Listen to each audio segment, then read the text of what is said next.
put on your left, put a brand new filter system into the tank. He also put Nemo in the plastic bag. He was going to be given to the dentist beast, Darla. Yeah, remember Darla? We don't have a picture of her. Out in the ocean, Marlin was panicking. "We're inside a whale," he cried. "Don't you get it?" There, it's all right. It'll be okay," said Dory. Juliet also tried to reassure Marlin.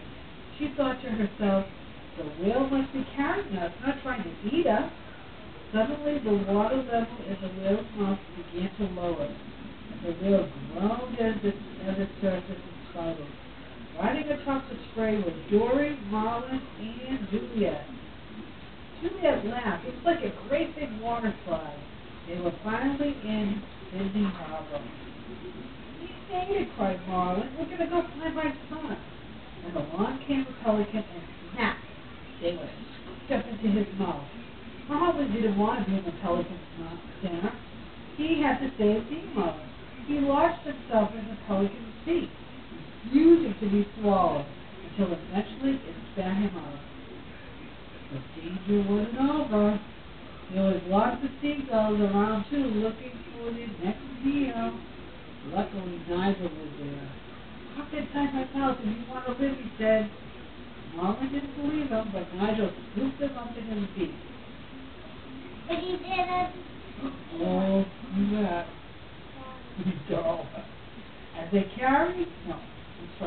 they arrived at the window of the dentist's office, Darla was crying. The dentist reached for Nemo in the plastic bag, but the little clownfish was floating upside down.